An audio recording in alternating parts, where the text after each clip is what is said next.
So I'm going to split my screen into several sections. So one with the questions, one with some computation, and one with some graphs if we need it. All right. So let's try and splitting this this way, that way, and that way. All right. Yeah, that's a bit small, but okay. I'm going to share the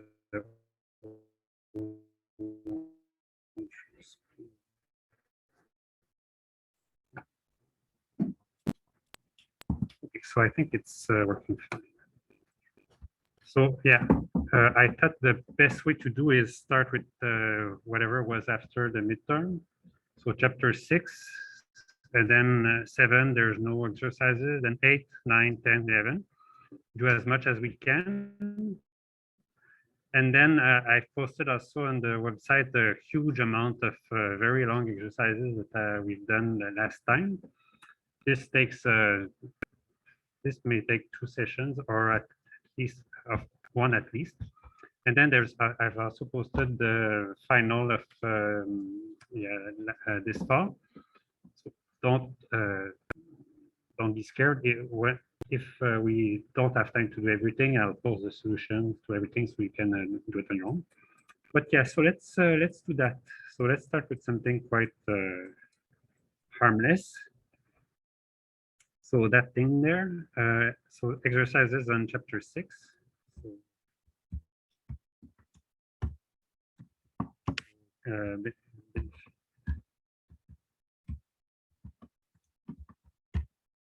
yeah, so I've just said I think I'm going to give until Monday because yeah, a bunch of people have asked me for extensions. Plus, I wasn't too pleased that people who gave me their topic like 2 days ago. So I think, okay, good luck, good luck doing that in 2 days. Yeah, so for these people, that's always good to have more time. All right, so let's have so exercise 1.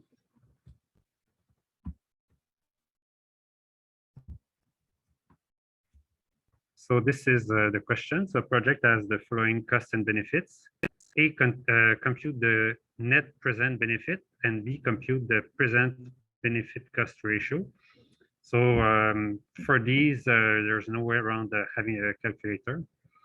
In the exam, in the probability that you happen to forget your calculator, I will be perfectly happy if you just write down exactly the formula you would be using, you would be computing. In fact, when I was studying at earlier time computer science, they never wanted us to compute the final answer. All they cared about is write the formula, then I can expect you to know how to compute it with your calculator. Each time I'm going to give you a few minutes to do it, and then we can you tell me when you're done, so I know more or less if you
Also, of course, if you don't remember, if you have something is not clear in the question, there, don't just wait around and hope for the best. Just ask me what's going on and I'll explain. That's the goal.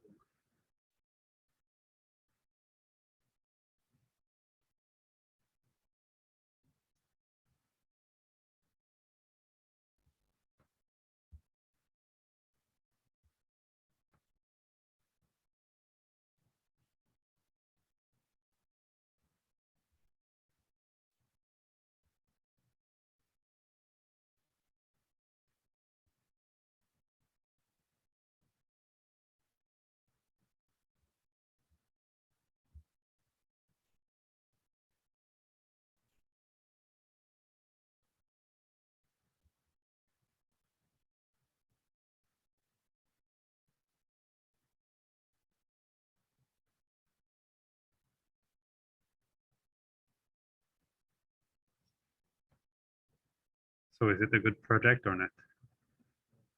No? I beg to differ. Well,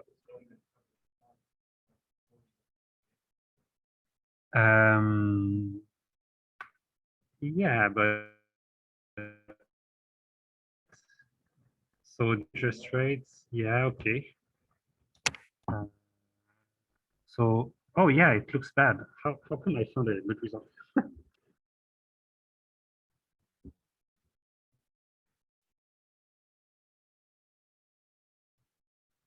So what about the other people? Did you find something good or bad?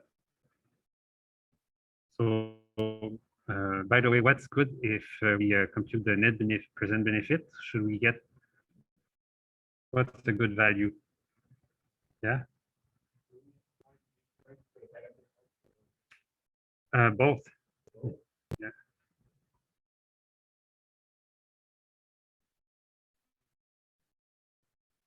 Yeah, so that's for 45 in the benefits. So that's like how the oh, I get it. I used 30 instead of 50. I changed my number. All right. Okay. Because that, yeah, that, okay. Yeah, I realized that the 50 didn't make any sense. So I changed it to 30. Yeah. And when I use 30, it makes sense, but the 15, so let's use 50 since that's what we have. Okay. So yeah, let's go ahead and compute it. So uh, every year, so net benefit, so step one, yeah. Oh yeah, what I'm going to do is actually something quite clever. Copy.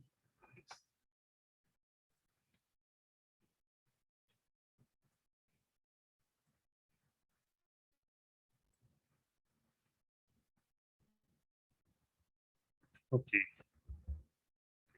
so step one, we compute the net benefit each year.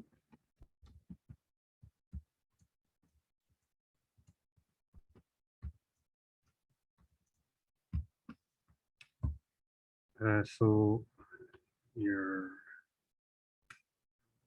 some table there, let's do things in the right way. So let's have 7 rows and 2 columns. This will be here. This will be net benefit. Okay, year 0 is now. Year 1, 2, 3, 4, 5. So year 0 we get minus 50 because it's 0 minus 50. Then year 1 we get which benefit net benefit minus cost. So year 1 minus 50, year 2 5, then 10, then 10. You don't even have real computation to do because it's and then current value, yeah. Yeah, some.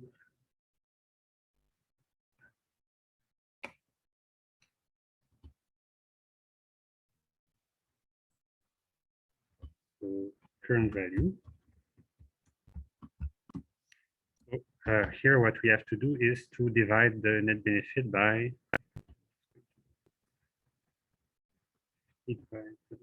1 plus 0.05 to the how many years have passed. So here it's 0 year. And it's going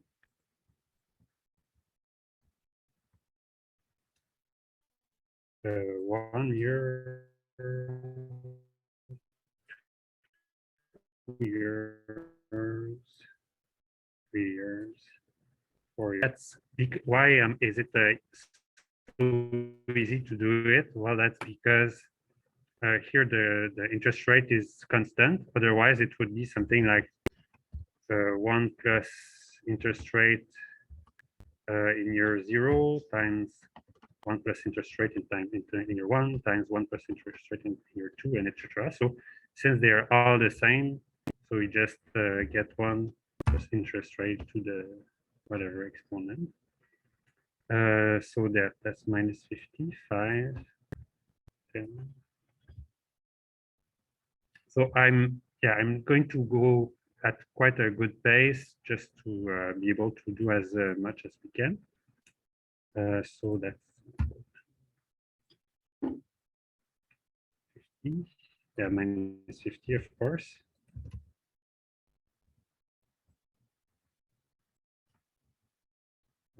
Four plus 7.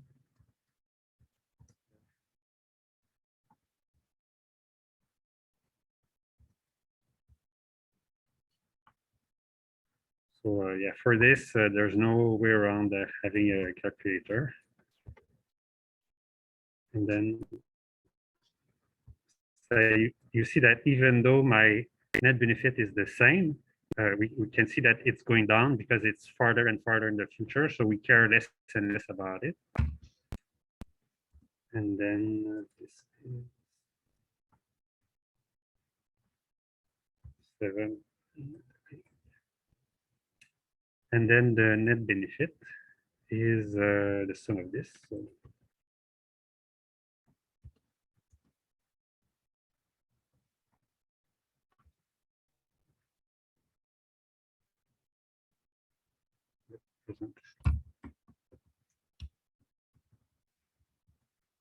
that's minus 15 plus this.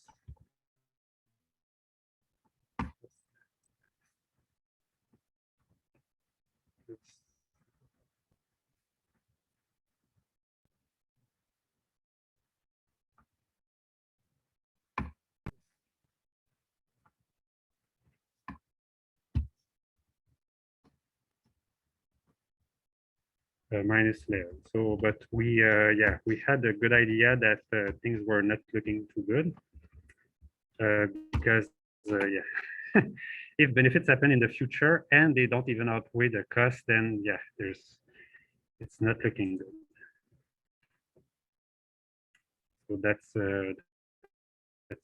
it for A. Now B, benefit cost ratio.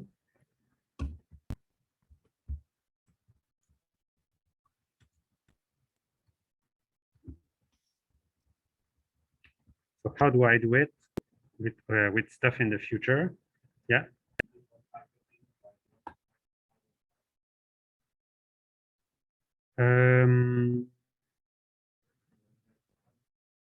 Yeah. Oh yeah.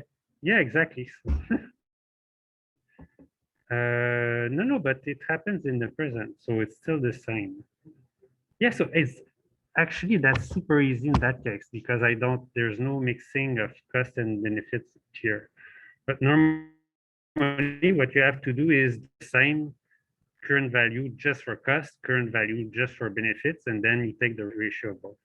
But here it's just, yeah. So here it's these are all my benefits.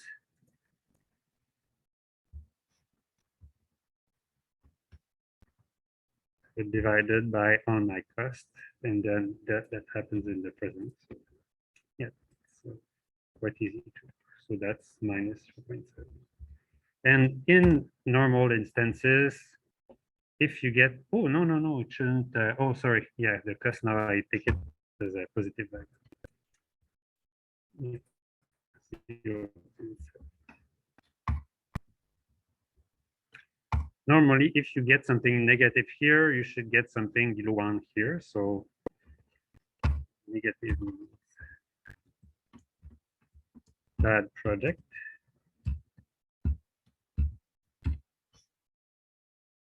And here below 1 means bad project. Okay, so I'm just going to say again what we did there, just for posterity. So net present, yeah, present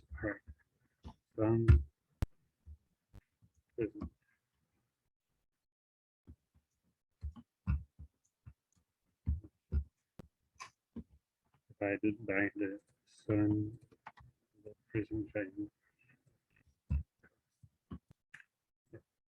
In that case, the more complicated case would have been to have benefits and costs in both cases, but you know, this really just please learn the formula, and that's 3 points if you learn the formula.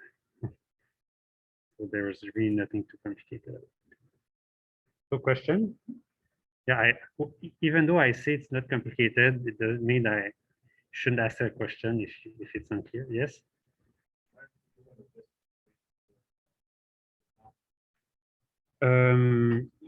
I do, but it's just the exponent is the same. It's still 0.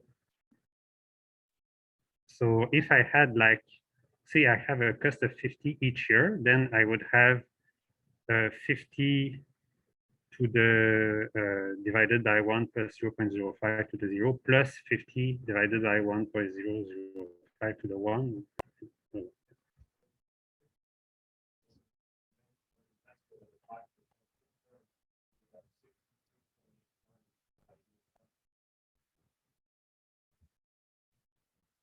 Yeah,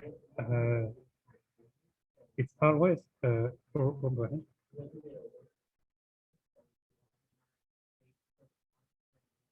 Unless it's yeah. Oh, yeah. So yeah. Okay. All great question. So here you have to not mix together current value and future value. So the current value is of something now is just that something. Okay, yeah, let me some notions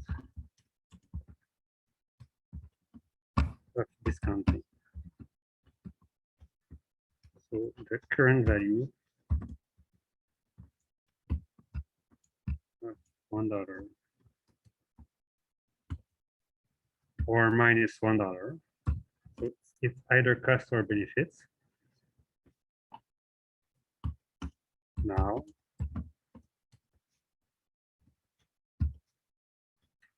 is $1, and the future value. So the current value of $1 or minus $1 in 5 years at 5% variation, 5%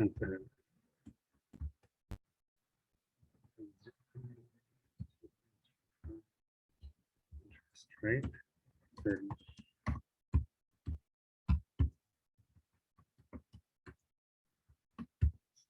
Is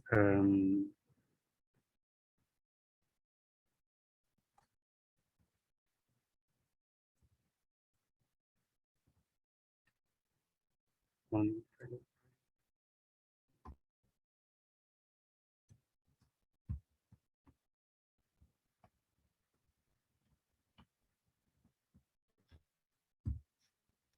left. And here it's -1. All right. So this is current value. Now the future value, the current or present value.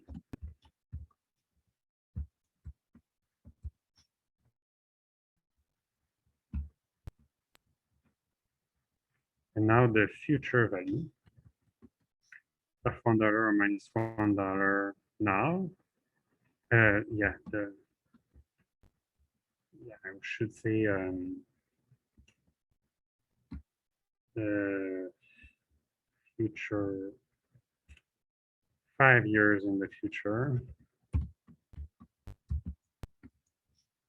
of $1 now is $1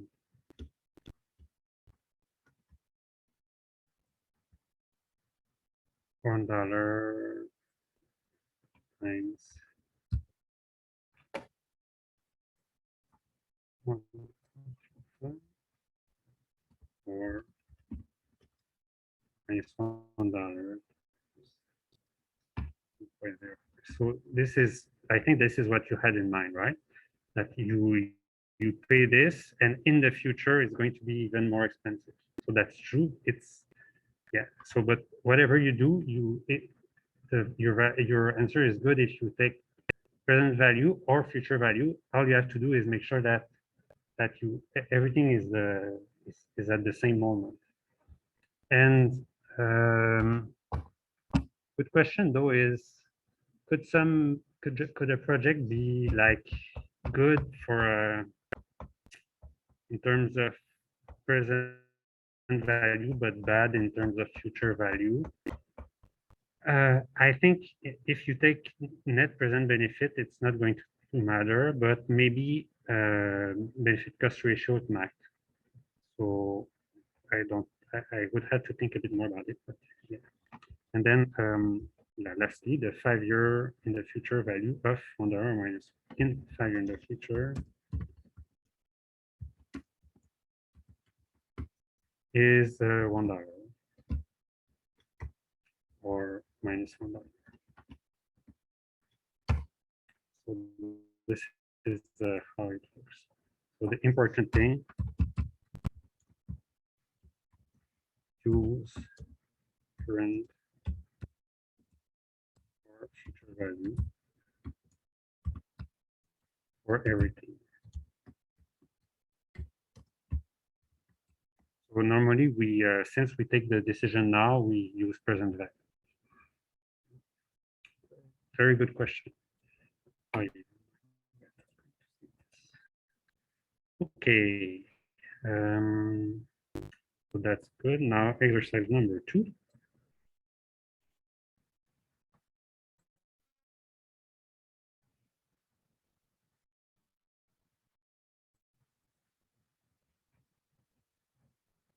Yeah, actually I don't need this for this. An emission causes a damage of $1 per year for 100 years. Yeah, so that's more of a interesting math problem, but I wouldn't spend too long on it. It's not so much an environment question as really a question about discounting. Well, I could show it to you. Let's spend 10, 30 seconds thinking about it. Then I'm going to tell you how you compute it. So, well, anyways, some of them you know.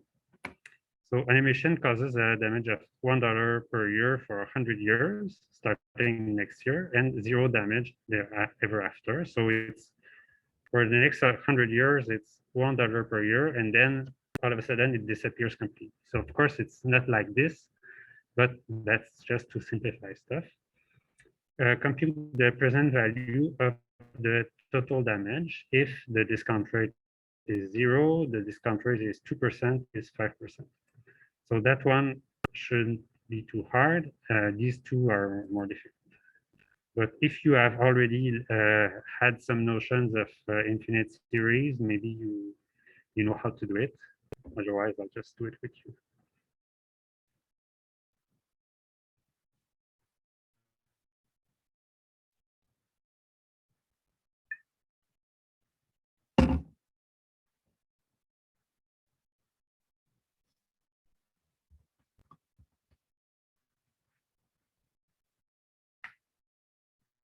Oh, yeah.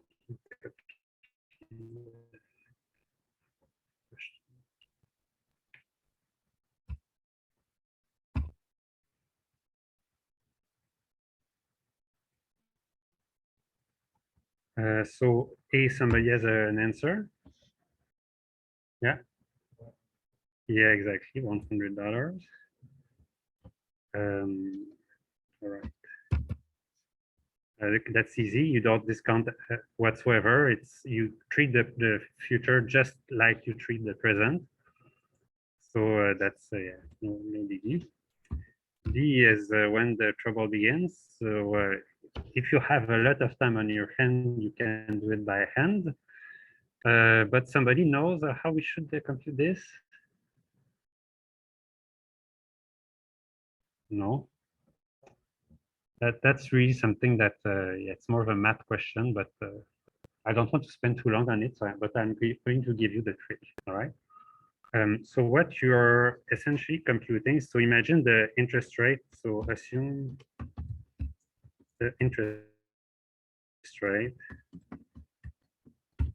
is R. So we're going to do it for all interest rates, and then we can do it for 2 or 5%.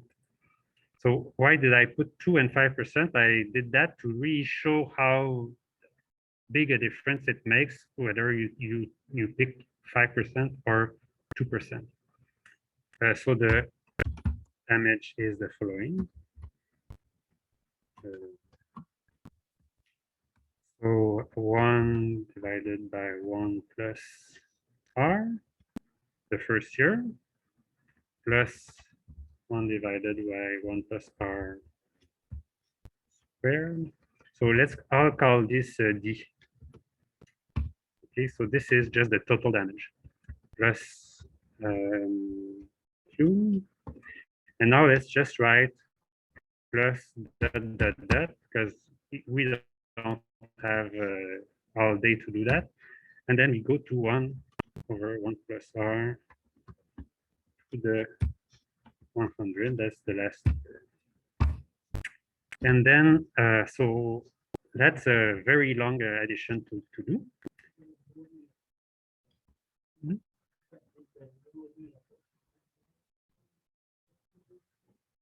Yes, it works. So this is essentially what we are doing there. We are computing the present value of the damage. It's just it takes a very long time to add all these things. So the trick is to know the trick. So the trick is the following. So multiply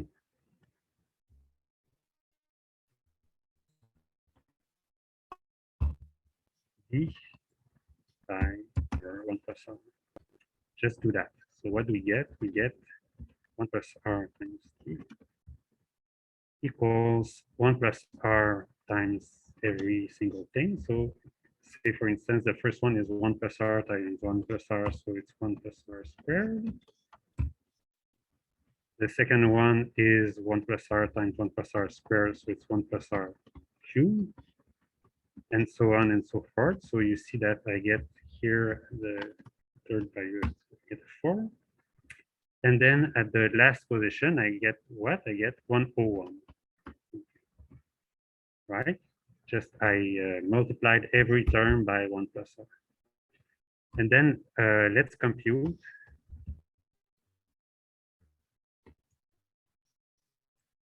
D minus 1 over 1 plus R times D. So what is this? It's this thing minus this thing. So what happens? Well, I got this term that's just by itself.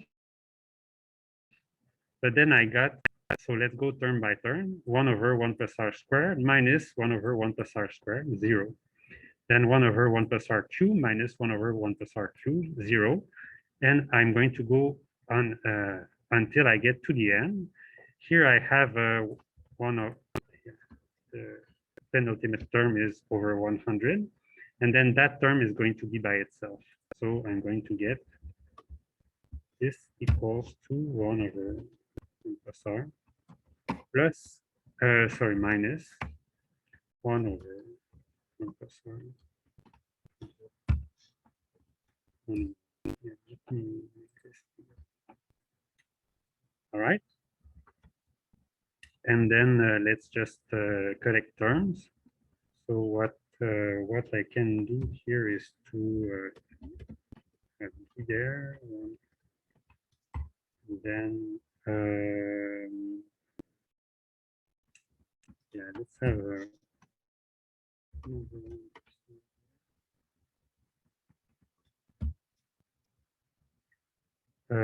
so then yeah, and then let's just divide both sides.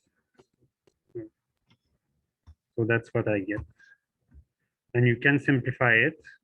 So yeah, I think actually we can just, since this is 1 over 1 plus r, I can just multiply here by this, and then here by this. Then this is minus 1. So I get, yeah, this is r. So yeah, I could just get 1 over r. So I'm going a bit fast, but essentially this is what you would have to. So this is how many years, and note the following. So here I stopped at, I said that the damage went until year 100. But if I said the damage goes on forever, then this term is just 1 over 1 plus r to the infinity. So it's just going to be 0 essentially. So it's just going to disappear. But here it doesn't completely disappear. It's here. So anyways, that's really just a matrix. I don't care about. So I don't think I'm going to ask you something like that. It's just to make you think a bit about how you do it. Then let's go ahead and with r equals 0.02. So we get, that was my first question, right? Yeah, 2%. We get d equals to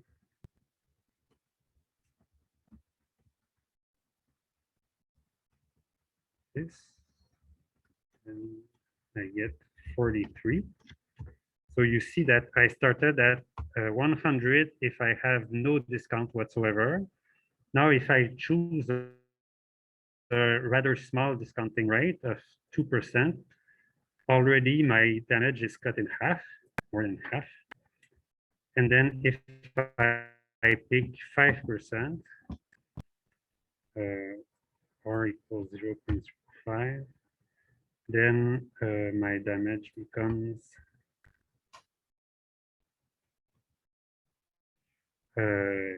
less than 20%, less than $20.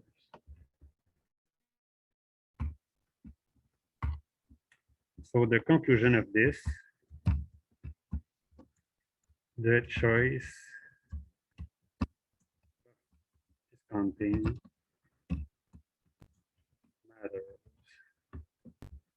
matters for damages for in the future.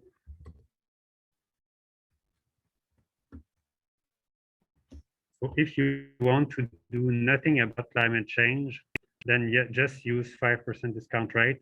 That's good enough. Anything that we do today has no impact whatsoever, is just drawn in the future. But if you do want to come up with a solution where it makes sense to act, then I suggest you use a 2% interest rate or even a 0% interest rate. Then your damage is whole. So that's really the message of all of this. So yeah, sorry for giving you this matrix over there. Okay, so that's yeah.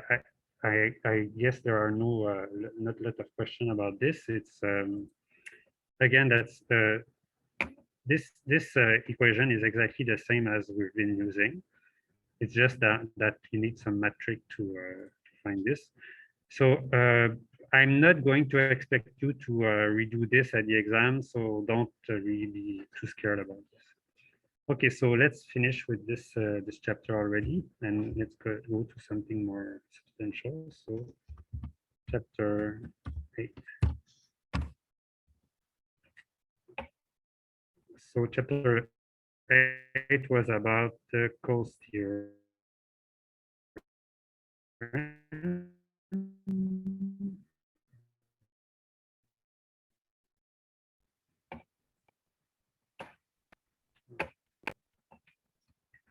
So you may remember the goal of the cost theorem is to have either the property right that goes to the person who emits pollution or goes to the person who receives damage. And we must find what is the optimal emission level and how much each is going to pay the other and how much each is going to gain from the trade. Here, that was the situation in which the factory got, so we found that the optimal situation was marginal damage equals marginal abatement cost. It's always the same thing. And we know that if the factory has a property rights, then we start with no emission and we reuse this. And the price is going to be the exact price at which marginal damage equals marginal cost. So this D plus C is what is going to be exchanged. And this A plus B was the quote unquote deadweight loss from doing nothing. And so this is what is gained by the factory from, because the factory just pays C to reduce emissions, but receives C plus B. And this is what is gained by the fishery, because the fishery only pays B plus C, but has A, B, and C of damage reduced. So this is just a summary of what we found.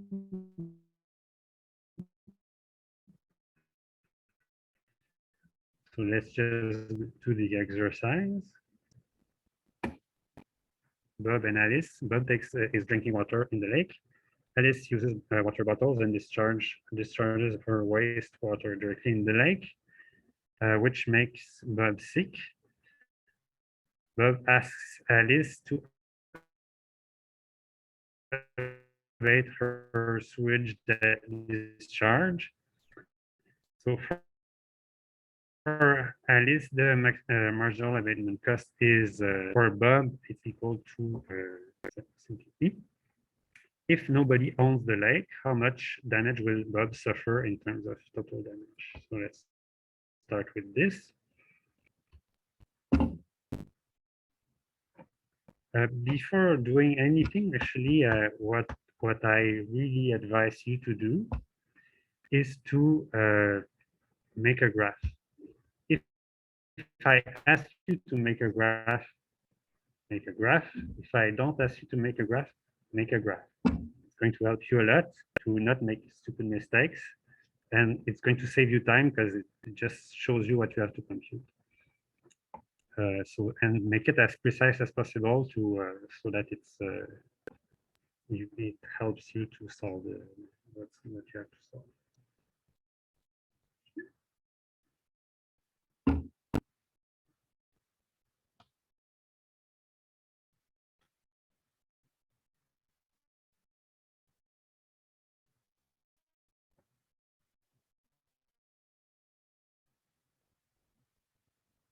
I'll give you like 1 or 2 minutes to do it. Then I'll draw stuff.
somebody close to a solution. Well, everybody is furiously computing, so I'll let you do it.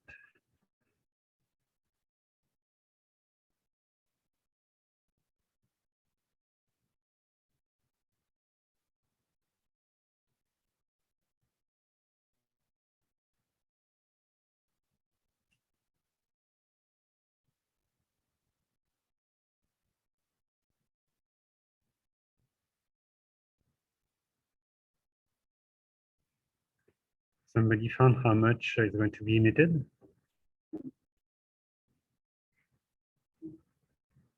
Two? Yeah, 2.5. So how much will damage above the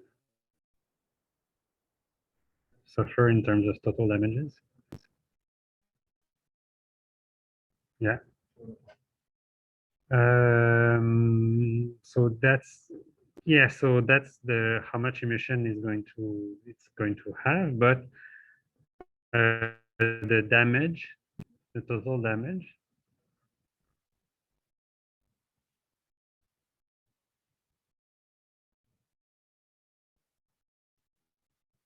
Okay, let's draw some stuff. So 2.5 is good. All right. So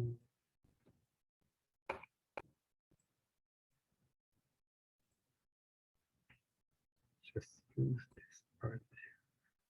Okay.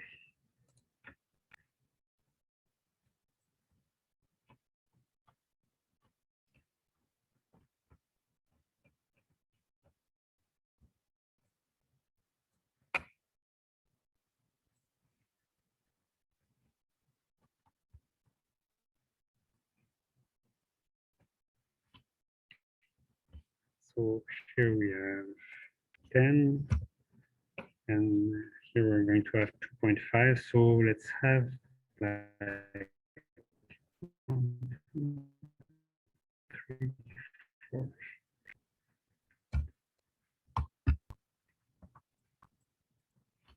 So the marginal abatement cost is like this.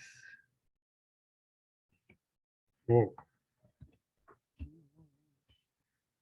Not a good choice.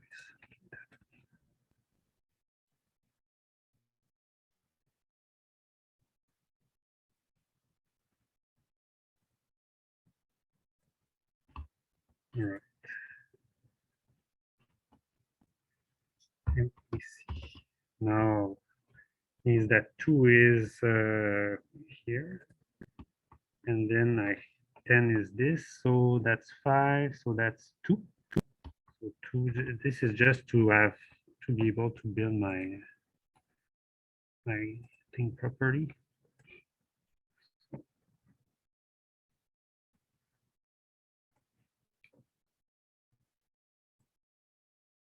All right, like this. And as you have rightly pointed out, so yeah, so Alice is just going to not care at all and emit 2.5. So what is the, yeah? It's, yeah. Yes, exactly. So that's how much is going to be emitted, but what is the total damage that Bob suffers?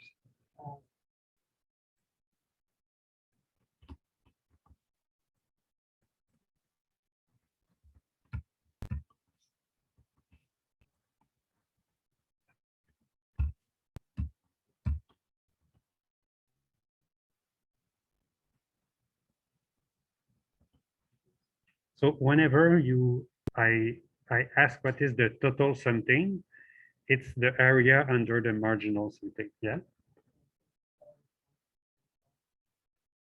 Okay, it might be this.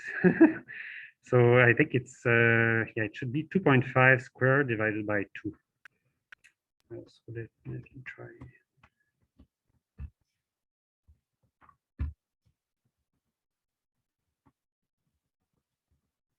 Yes, good, excellent. Yes, so what is the total damage? Well, if this is the total emission, well, the total damage is all of the damages that Bob suffers. So it's all the area under that. So it's 2.5 times 2.5 divided by 2.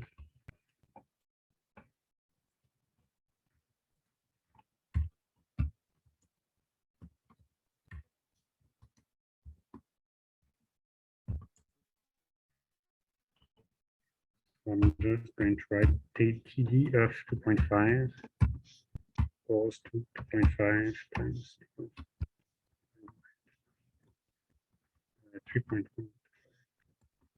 Right? So that's this whole area there. Let's do even more thorough job.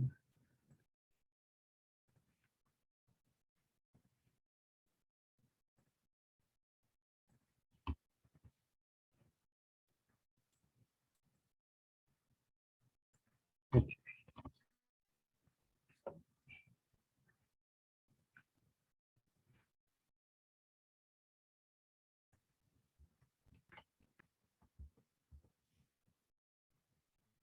So that's that's one. And now two. Two is yeah. Let's go back to the question. If Alice owns the lake and Bob pays her to stop emitting, how much discharge will she output? How will be the what will be the payment? How much does Bob win from the transaction? How much does Alice win from the transaction?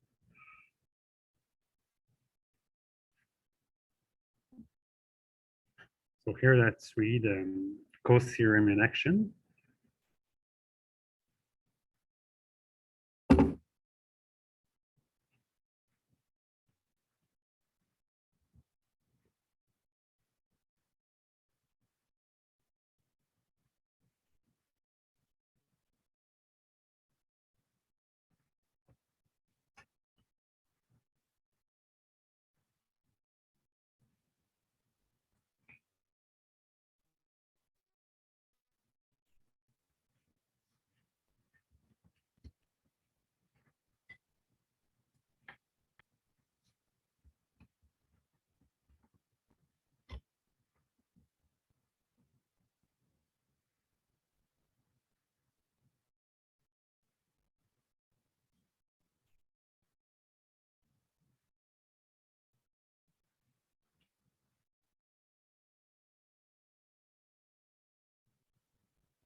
Yeah.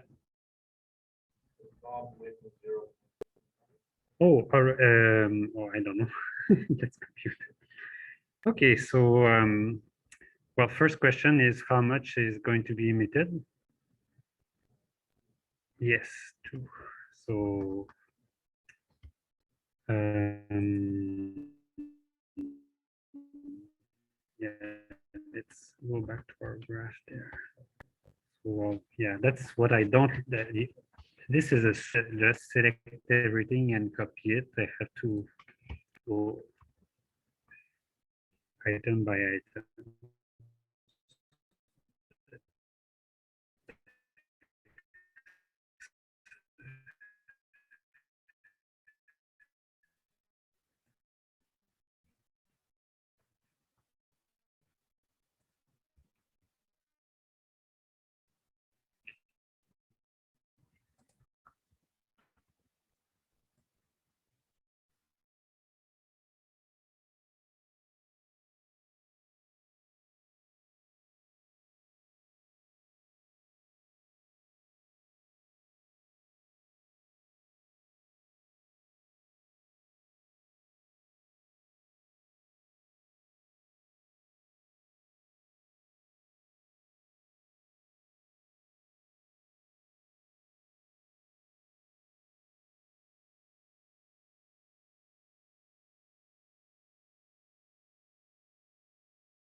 Sorry, Jonathan.